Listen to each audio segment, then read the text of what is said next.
जी हाँ नाज़रीन, बिल्किस दादी जैसे ही नाम लिया जाता है तो हमें शाहीन बाग का वो नज़ारा याद आता है जहाँ पर एक बूढ़ी अम्मा अपनी तमाम तर कमजोरियों के बावजूद एहतजाजी धरने में डटी रहती है और जिसको लेकर आलमी अवार्ड याफ्ता भी उन्हें करार दिया जाता है और उन्हें आलमी अवार्ड भी दिया जाता है।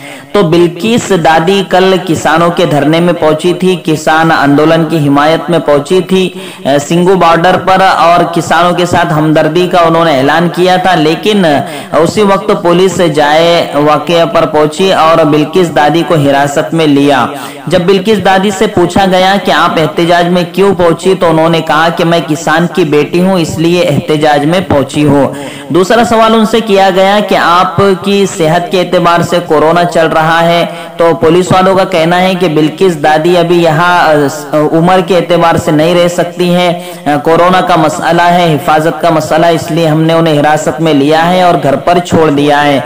तो बिल्किस दादी ने एनडीटीवी इंडिया को इंटरव्यू देते हुए कहा कि मैं तो मास्क लगाकर भी गई थी और नौजवान भी मेरे आगे फेल है, मैं अपनी सेहत के एतबार से पुरएतमाद हूँ। इस तरह बिल्किस दादी का एनडीटीवी इंडिया को कहना था।